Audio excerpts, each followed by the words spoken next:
뉴욕 가정상담소 청소년 리더십 프로그램 학생들이 4월 성폭력 인식의 달을 맞아 성폭력 인식 개선과 예방을 촉구하는 집회를 개최했습니다.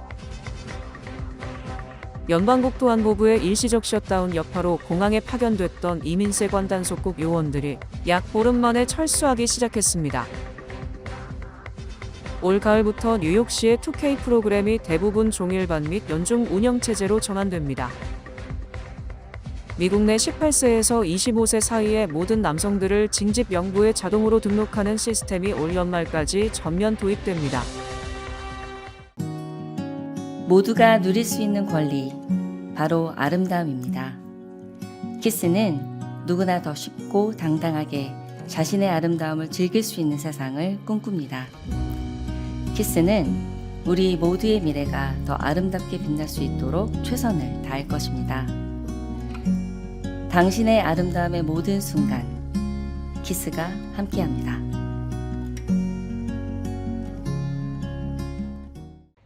뉴욕 가정상담소의 청소년 리더십 프로그램 학생들이 4월 성폭력 인식의 달을 맞아 성폭력 인식 개선과 예방을 촉구하는 집회를 개최했습니다. 가정상담소 YCPT 학생들은 9일 퀸즈보로홀 앞에서 침묵을 깨고 행동으로라는 주제로 지역 정치인들과 파트너 단체들이 함께한 대규모 집회를 펼쳤습니다. 16개 고등학교에 재학 중인 40여 명의 학생들은 성폭력에 대한 침묵을 깨고 피해자 중심의 지지 문화를 확산하자는 뜻을 모아 목소리를 높였습니다. 저희가 오늘 목소리를 내는 이유는 이런 피해자분들이 이런 미디어를 통해서나 아니면 저희 소셜미디어를 통해서나 많이 접하셔서 저희 핫라인을 기억하셨다가 718-460-3800 핫라인을 기억하셨다가 특히 우리 한인 여성분들 영어도 괜찮고 한국말도 다 괜찮습니다. 전화 꼭 하셔서 도움을 많이 받아가셨으면 좋겠습니다. 가정상담소는 이날 뉴욕시 경내 최초로 설립된 성평등 정책 전담 부서를 이끌고 있는 캐슬린 베이어 부국장에게 리더십 인 액션상을, 샌드라 황 뉴욕시 의원에게 트레일블레이저상을 수여하며 이들의 성폭력 대응 및 예방에 기여한 공로를 치하했습니다. When we bring together our community organizations to work with us, the survivor feels supported in a different way with someone who understands their culture, and it makes them more willing and more able to report and to go through the criminal justice system. YCPT 청소년들은 직접 포스터와 집회를 위한 그림을 제작 및 홍보, 연구하는 등 성폭력 피해자에 대한 편견 해소, 공감과 연대의 중요성에 대한 메시지를 전달했습니다. Rally Against Sexual Assault, RASA, isn't only just a rally, it's a whole movement. So we gather high schoolers here today to show support, to show that as a community we're all here for survivors of sexual violence and that there's always support out there for them. 이날 집회에는 에버니 영 퀸즈보로장을 비롯해 론 김, 아만다 세프티모 뉴욕 주하원 의원 등 20여 명의 정치인들과 20여 개의 단체를 대표하는 관계자들이 참석해 성폭력 예방을 위한 지역사회의 책임과 역할을 강조했습니다. You need to speak the language of culture, not only just the literal language that people speak at home, but the language of culture that understands some of the intricacies that go into crystallizing gender-based and domestic violence in our communities. And so I'm always happy to support them because they understand those nuances, they communicate them, and they're advocating for communities across New York when they do it. 뉴욕 가정상담소 청소년 리더십 프로그램에 참여하는 학생들은 매년 집회를 기획하고 또래 친구들이 폭력에 대한 침묵을 깨고 용기 내어 도움을 구할 것을 촉구했습니다. 연방국토안보부 일시적 셧다운 여파로 공항에 파견됐던 이민세관 단속국 요원들이 약 보름 만에 철수하기 시작했습니다.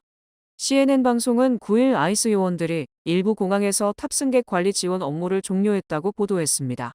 이는 지난달 23일 도널드 트럼프 대통령이 아이스 요원의 공항 배치를 명령한 지 약 보름 만입니다. 트레이시보다 필라델피아 국제공항 최고 경영자 대행은 9일부로 더 이상 공항에 아이스 요원들이 없을 것이라고 밝혔습니다. 오하이오 클리블랜드 호킨스 국제공항도 아이스 요원들이 지난 3일을 기점으로 철수했다고 밝혔고, 애리조나 피닉스 스카이 하버 국제공항은 6일부터 요원들의 지원이 중단됐다고 확인했습니다. 피츠버그 국제공항에도 더는 아이스 요원이 배치돼 있지 않은 것으로 알려졌습니다. 올 가을부터 뉴욕시의 2K 프로그램이 대부분 종일반 및 연중 운영체제로 전환됩니다. 조란 맘다니 뉴욕시장은 지난 9일 올가을에 개설되는 2,000개의 2K 프로그램은 오전 8시부터 오후 6시까지 운영될 예정이라고 밝혔습니다. 또 기존 연중 180일 동안 운영되던 학사 일정을 대체해 연중 260일을 운영할 계획이라고 전했습니다. 2K 프로그램 시행은 생후 6주부터 5세까지의 자녀를 둔 모든 뉴욕 시민들에게 보육 서비스를 보장하려는 맘다니 시장의 광범위한 정책의 일환입니다. 우선 맘다니 시장은 올가을부터 뉴욕시에서도 교육 환경이 열악한 지역에 2,000석 규모의 2K 프로그램을 출범할 예정입니다. 관심 있는 부모들은 뉴욕시 정부가 최근 개설한 보육시설 홈페이지를 통해 보육시설 위치와 연령대, 비용 등으로 필터링해 원하는 보육시설을 찾고 정보를 얻을 수 있습니다. 맘다니 시장은 너무 오랜 시간 동안 부모들은 생계와 자녀 사이에서 선택해야 하는 상황을 강요받거나 하루 일과를 버티기 위해 모아놓은 돈을 써야만 했는데 이런 상황은 끝내야 한다고 했습니다. 이어 보편적 보육은 근로자들의 현실적인 삶에 맞춰야 하고 연중 종일제 2K 프로그램이 바로 그 시작이 될 것이라고 말했습니다. 2026 피파 월드컵을 앞두고 뉴저지의 아메리칸 드림몰에서 대규모 팬 페스티벌이 열립니다. 뉴저지 아메리칸 드림몰이 2026 피파 월드컵을 맞아 대규모 팬 페스티벌 드림 팬페스트를 개최한다고 발표했습니다. 주최 측은 이번 행사를 지역에서 가장 역동적인 축구 축제라고 소개하며 월드컵 기간 동안 다양한 프로그램을 선보일 계획이라고 밝혔습니다. 이번 팬 페스티벌에서는 대형 스크린을 통한 경기 단체 관람 이벤트를 비롯해 유명 인사 초청 행사 등 다양한 프로그램이 마련될 예정입니다.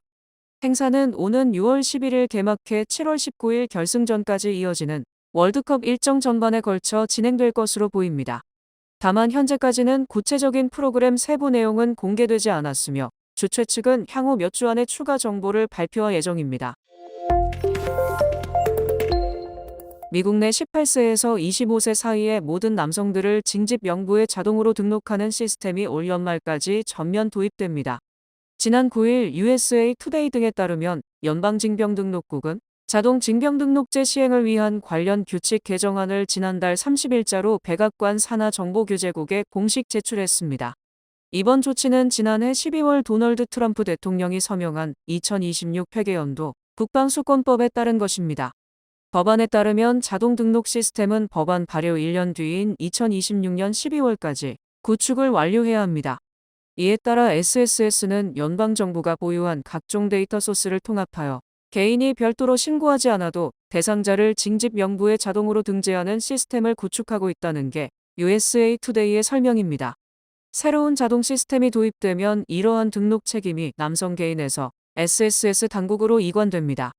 자동 징병 등록 시스템은 2026년 12월까지 모든 연방 데이터와의 통합을 마칠 예정입니다. USA 투데이에 따르면 이번 자동 징병 등록 시스템 도입이 곧바로 강제 징집의 시작을 의미하는 것은 아니다. 미국은 지난 1973년 베트남 전쟁 종결 이후 현재까지 전원 자원 입대 방식인 모병제를 유지하고 있다. SSS 역시 홈페이지를 통해 현재 징집은 시행되고 있지 않다는 점을 명확히 하고 있습니다. 미국의 출산율이 또다시 역대 최저치를 경신하며 20년 가까이 이어진 감소세가 계속되고 있습니다. 연방질병통제예방센터 산하 국립보건통계센터는 2025년 출산율이 가임기 여성 1000명당 53.1명으로 집계됐다고 밝혔습니다. 이는 2024년 53.8명보다 0.7명 감소한 수치로 관련 통계 집계 이래 가장 낮은 기록입니다. 출생아 수 역시 줄었습니다. 2025년 전체 출생아 수는 360만 6,400명으로 전년 대비 1% 감소했습니다. 미국의 출산율은 2007년 이후 꾸준히 하락하고 있습니다. 출산율 감소세는 글로벌 금융위기였던 대침체 시기와 맞물려 시작됐으며 당시에는 경기 침체 영향으로 분석됐습니다. 그러나 이후에도 하락이 이어지면서 정확한 원인을 두고는 여전히 의견이 엇갈립니다. 연령별로는 10대 출산율이 눈에 띄게 떨어졌습니다. 10대 출산율은 전년 대비 7% 감소하며 최저치를 기록했습니다. 20대 출산율도 하락했고 30대와 40대 여성의 출산율은 오히려 높아지는 모습을 보였습니다. 특히 30에서 34세 여성의 출산율은 전년 대비 3% 올랐습니다. 이에 대해 마사 베일리 로스앤젤레스 캘리포니아대 경제학자는 출산율 하락이 크게 보일 수 있지만 반드시 장기적인 감소로 이어진다고 보긴 어렵다며 과거에도 여성들이 출산을 포기한 것이 아니라 출산 시기를 미루고 있었던 사례가 있다고 설명했습니다. 다만 일부 전문가들은 출산 지연이 오래 이어지면서 인구 구조의 건전성을 회복하기 어려울 것이라고 지적했습니다. 경제 전문지 포브스가 2026년 UIB 대학으로 사립대학 10곳과 공립대학 10곳 등 모두 20개 대학을 선정해 발표했습니다. 포브스는 인공지능의 여파로 대학 졸업생들의 취업 시장이 흔들리는 환경 속에서도 이들 대학이 새로운 시대에 적응할 졸업생들을 배출시킬 수 있는 신흥 명문대들이라고 소개했습니다. 올해 UIB 사립대 부문에는 카네기 멜론, 케이스 웨스턴 리저브, 에모리, 조지타운, 노스웨스턴, 노터데임, 라이스, 터프츠, 벤더빌트, 워싱턴대 세인트루이스가 선정됐습니다. 평가는 졸업생의 취업률과 고용주의 선호도, 입학 경쟁력을 기준으로 하는데 특히 기업 임원 및 채용 담당자 100여 명의 평가를 바탕으로 선정한 것이 특징입니다. 이들 대학은 특히 AI, 데이터 과학, 공학뿐 아니라 인문학과의 융합 교육을 통해 창의성과 문제 해결 능력을 강조하는 것이 특징입니다. 공립대학 부문은 공군사관학교, 플로리다대, 조지아텍, 미시간대, 노스캐롤라이나대, 퍼듀대, 텍사스대, 버지니아대, 윌리엄 앤 메리, 위스콘신대가 꼽혔습니다. 이들 공립대는 실용성과 규모를 바탕으로 AI 교육 확산에 앞장서고 있습니다. 포브스에 따르면 기업들의 인식 변화도 뚜렷합니다. 조사에 따르면 응답자의 25%는 AI로 인해 신입 채용 수요가 줄어들 것이라고 밝혔고 60%는 채용 구조 자체가 바뀌고 있다고 답했습니다. 실제로 AI 영향이 큰 직군에서 청년층 고용은 감소하는 반면 AI 활용 능력을 갖춘 인재 수요는 급증하고 있습니다. 도널드 트럼프 대통령의 부인 멜라니아가 지난 9일 갑작스러운 성명 발표를 통해 죽은 성범죄자 제프리 앱스틴 및 공범 길레인 맥스웰과의 관련성을 부인했습니다. 멜라니아 여사는 이날 백악관에서 생방송으로 진행된 성명 발표를 통해 나를 그 불명예스러운 제프리 앱스틴과 연관 짓는 거짓말은 오늘 끝내야 한다고 말했습니다. 앞서 멜라니아 여사는 맥스웰에게 2002년 이메일을 보낸 사실이 드러났고 조 바이든 전 대통령의 차남 헌터는 앱스틴이 멜라니아를 트럼프 대통령에게 소개해줬다고 주장한 적이 있습니다. 멜라니아 여사는 발표에서 맥스웰에게 보낸 내 이메일 답장은 그저 캐주얼한 서신 교환에 불과하다. 그녀의 이메일에 대한 내 정중한 답장은 사소한 메모에 지나지 않는다고 했습니다. 이어 나는 앱스틴의 피해자가 아니다. 앱스틴이 나를 트럼프에게 소개해주지 않았다며 나는 내 남편을 1998년 뉴욕시의 한 파티에서 우연히 만났다고 주장했습니다. 멜라니아 여사는 또한 앱스틴과 나에 관한 수많은 가짜 사진 및 진술이 수년간 소셜미디어에 유포되었다. 이러한 사진과 이야기는 완전히 거짓이라며 앱스틴 관련 법원 문서, 증언록, 피해자 진술서, 연방수사국 조사기록 등에 자신의 이름이 나온 적이 없다고 밝혔습니다. 그러면서 재정적 이득과 정치적 입지 상승을 위해 내 명예를 훼손하려는 악의적이고 정치적 동기를 지닌 개인 및 단체들의 거짓 비방은 중단돼야 한다고 촉구했습니다. 미국의 지난달 소비자 물가지수가 이란 전쟁 발발 이후 유가 급등 등의 영향으로 예상대로 큰 폭으로 상승했습니다. 연방노동부는 3월 CPI가 전년 동월 대비 3.3% 상승했다고 10일 밝혔습니다. 이는 2024년 5월 이후 가장 큰 상승률입니다. 전월 대비로는 0.9% 올랐습니다. 2월 상승률의 3배 수준으로 2022년 6월 이후 약 4년 만에 최대 상승폭입니다. 변동성이 큰 에너지 식품을 제외한 근원 CPI는 전년 대비 2.6%, 전월 대비 0.2% 올랐습니다. 각각 2.7%, 0.3%였던 시장 예상치를 모두 밑도는 수준입니다. 이번 지표는 2월 28일 이란 전쟁 발발 이후 국제유가 상승분이 반영된 것으로 에너지 가격 충격이 소비자, 물가에 미친 영향을 가늠할 수 있는 첫 신호로 주목받았습니다. 세부 항목별로는 에너지 가격이 급등한 반면 식품 가격은 예상과 달리 전반적으로 안정세를 보였습니다. 특히 휘발유 가격은 전월 대비 21.2% 급등해 1967년 통계 집계 이후 최대 상승폭을 기록했습니다. 오픈AI가 챗GPT에 월 $100 요금제를 새로 도입했습니다. 오픈AI는 X 공식 계정을 통해 기존의 월 $200 단일 요금이었던 프로 요금제의 시작 가격을 월 $100로 낮춘다고 지난 9일 밝혔습니다. 이에 따라 챗GPT는 월 $20 플러스 요금제와 월 $200였던 기존의 프로 요금제 사이에 월 $100 요금제가 추가됩니다.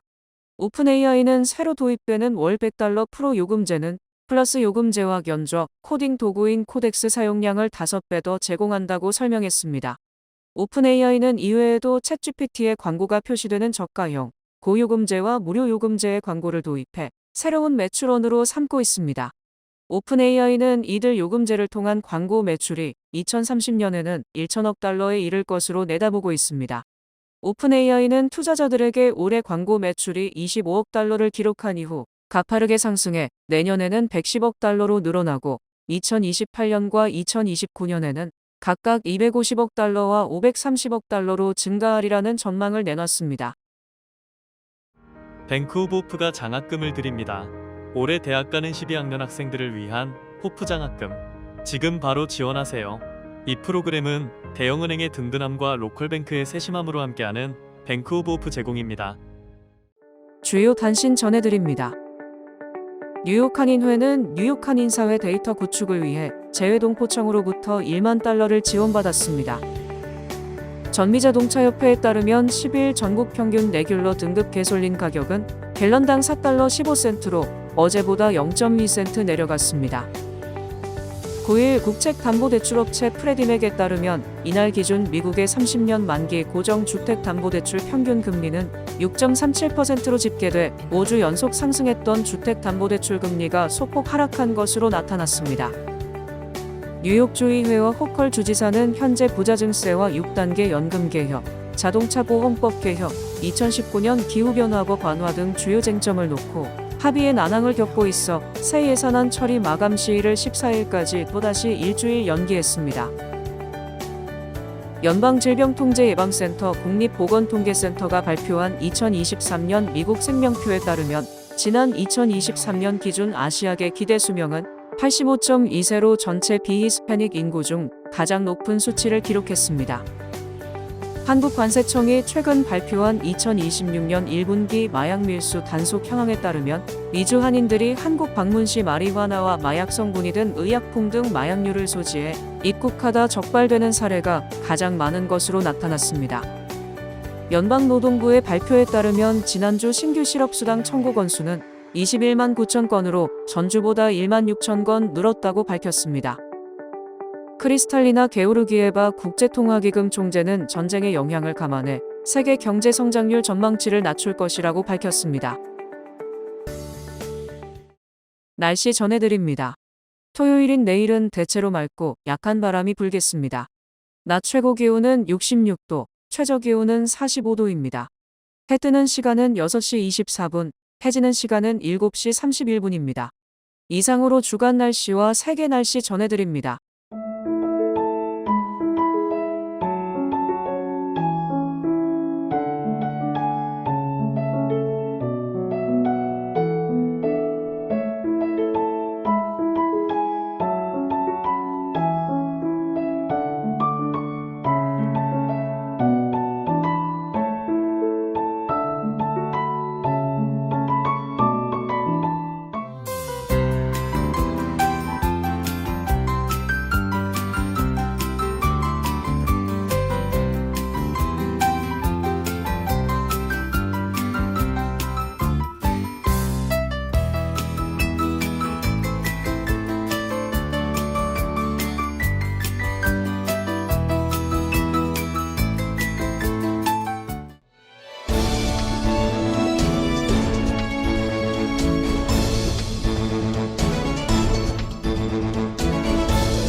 이상으로 4월 10일 금요일 TKC 뉴스데스크 여기서 마치겠습니다. 시청해주신 여러분 고맙습니다.